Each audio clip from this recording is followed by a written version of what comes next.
అందరికీ నమస్కారం. ఈ ప్రవీణ్ పగడాల సంస్మరణ బహిరంగ సభ 24వ తారీఖున తలపెట్టామన్న విషయం మీ అందరికీ తెలుసు.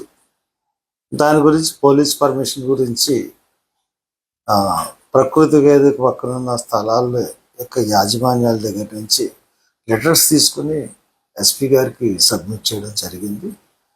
నేను 3 సార్లు ఎస్పీ ఆఫీస్కి వెళ్ళాను. అది అడిషనల్ ఎస్పీ మురళీకృష్ణ గారిని కలిసి ఇచ్చాను.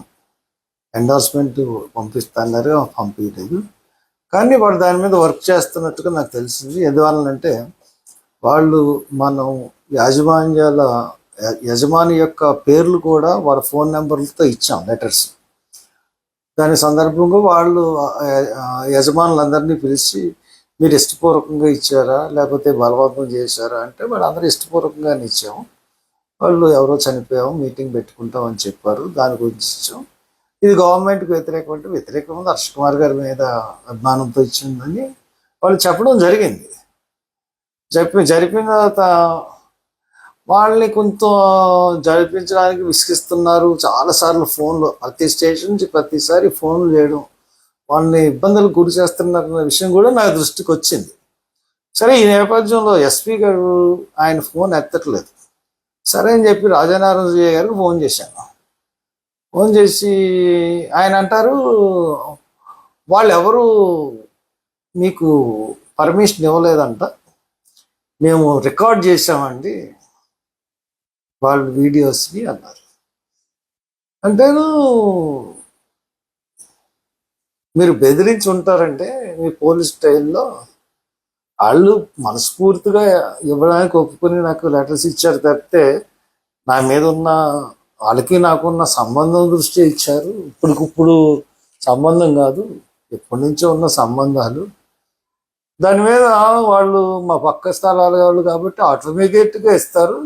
మీరు ఎవరైనా బెదిరించారేమో. మొదటి నుంచి అన్ని ఏదో పనులే చేసుకుని వస్తున్నారు పోలీస్ డిపార్ట్మెంట్.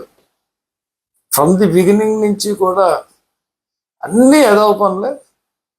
అంటే నా ఉద్దేశం ఏంటంటే ఇది హత్య అని చెప్పడం, హత్యని చెప్పకపోవడం, యాక్సిడెంట్ అని చెప్పకపోవడం, వాళ్ళ పైన నుంచి వచ్చిన ఒత్తిడి వల్ల ఆ ఒత్తిడి, ఆ ఫ్రస్ట్రేషన్ అంతా నా మీద, ఈ హర్ష్ కుమార్ వల్ల ఇదంతా వస్తుంది, లేకపోతే ఇది క్లోజ్ అయిపోను అన్న దాంతో వాళ్ళు నన్ను రెచ్చగొట్టడానికి ప్రయత్నించారు. నేను చెప్పాను, ఎదవ పనులు అంటే తప్పు వాడు ఏం కాదండి, మీరు చేస్తున్నాయన్నీ ఎదవ పనులు. మీరు అక్కడి నుంచి కంప్యూటరు, ల్యాప్టాపు, ఐప్యాడ్ తీసుకొచ్చేయడం ఎదవ పని. అసలు హత్య అనుకోకుండా యాక్సిడెంట్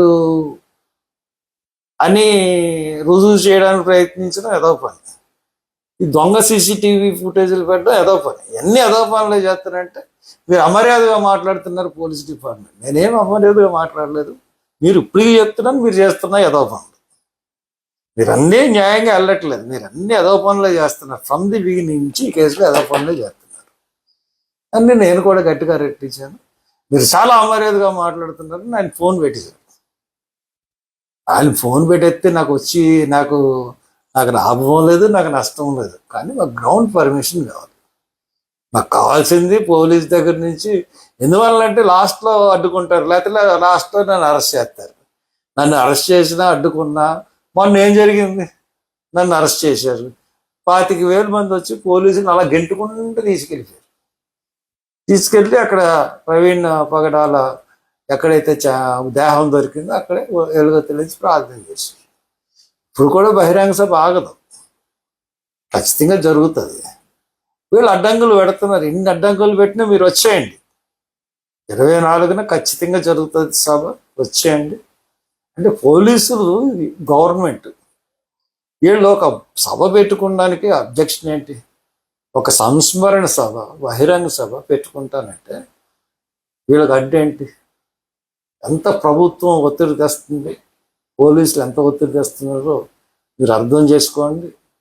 సెక్యులర్ వాదులు అందరూ అర్థం చేసుకోండి. మనం ఎట్టి పరిస్థితుల్లో 24వ తారీఖున సభ జరుపుతాం. ఇది మీకు తెలియజేద్దామని నేను ముందుకు వచ్చాను. Thank you.